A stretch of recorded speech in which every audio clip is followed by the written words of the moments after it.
जोगी जी सरर भाई बा बात गवैया बा सरर जोगी जी सरर भाई बा बात गवैया बा आ गईलू पहलू में साली ल पकड़ा पिचकारी आ गईलू पहलू में साली ल पकड़ा पिचकारी तू अपने से धके डाला कि हम रंगवा डाली बोला हाय रे हा ए जीजा बोला हो साली जी। जीजा जी होली में काहे गइला तू बौराई जीजा जी होली में काहे गइला तू बौराई 112 नंबर के देबे पुलिस बोलाई बोला हाय रे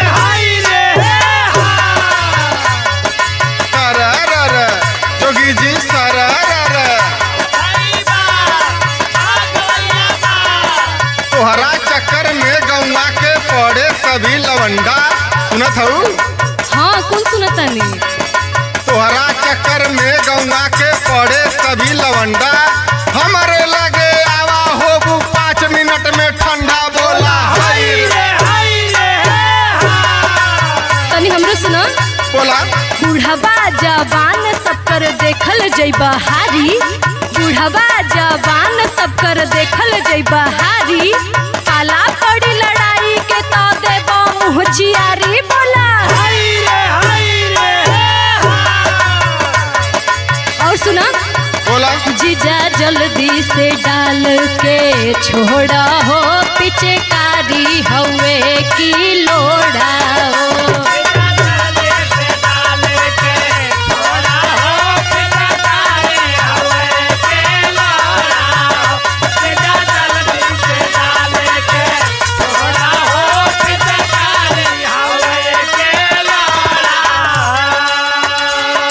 बोला सुना ए साली जी बोला देखा इस साल भर के बाद एक बेर तो मौका मिलला अच्छा एहू में तू जल्दी आत हो तो कैसे काम होगी अब तो का करी सुना सुनावा रंगा रंग रंगवा डालब त खसकी हो बस 5 मिनट में पचकी हो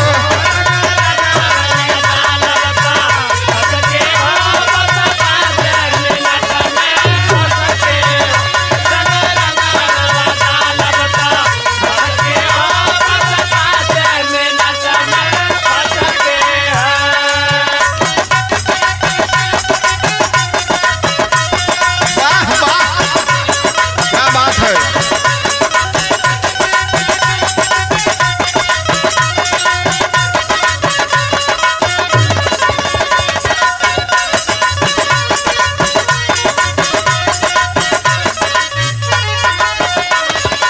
जीजा जी बोला हो साली जी सुनी हम का कहतनी बोला अरे धोले हो होली में पाके बहाना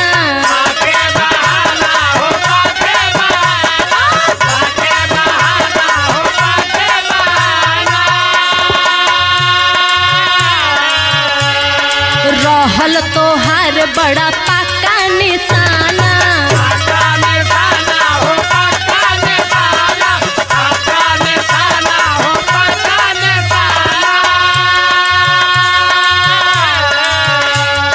धोले हला होली में पाके बहाना रहल तोहार बड़ा पाका निशाना बोला मनई हई की घोड़ा हो पिचकारी हवे की लोढ़ा हो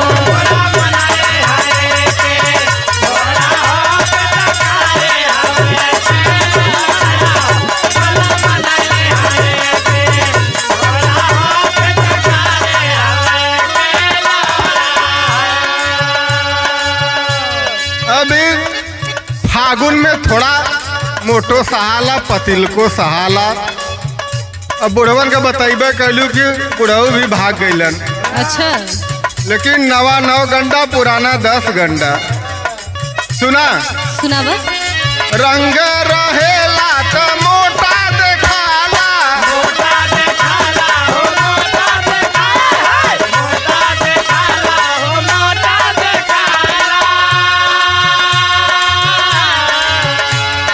गिर जाला रंगवा त खुद दुबराला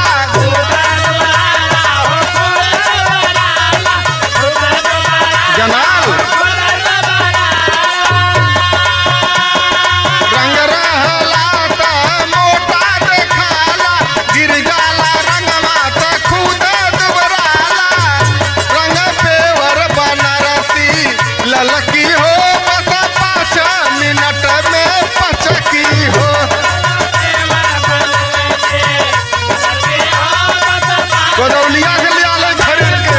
अरे वो तुम देखो तानी।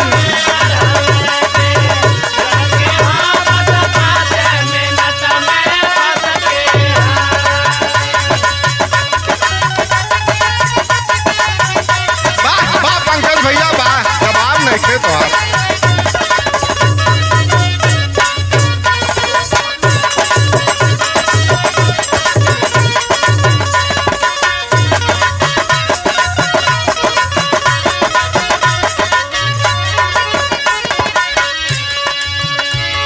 ए जीजा जी बोला हो साली जी। बहुत बढ़ बढ़ के ना बोलतानी। अच्छा तनी हमरे सुनी।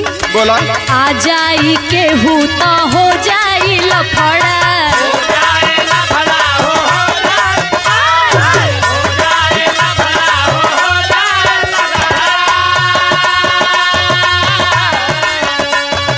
फागुन में कैले खराब कुल कपड़ा।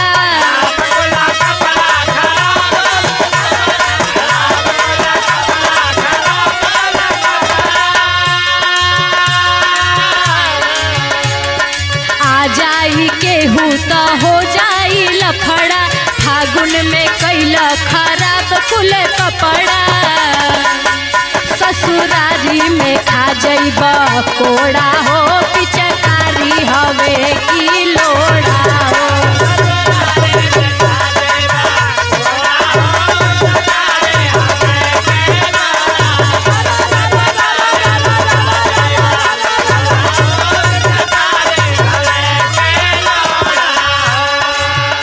अरे ई होली में रंग तोहरा ऊपर पड़ी तो बड़ा जचबू। अच्छा। अई सुबाद भैया भी देख के तुम खुश हो जाइए। आह, कवन कलर पोतवा के अइलू तू। अच्छा सुना सुनाब।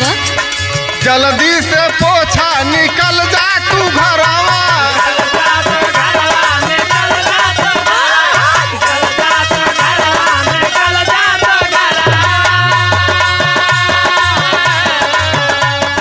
गलवा में लागल बा जवन कलरवा।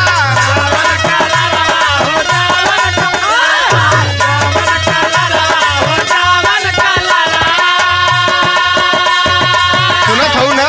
कुल जब सुनतानी। जल्दी बात तनी हाली हाली पोछबू तब न जइबू। अच्छा हाँ सुना। सुनाब।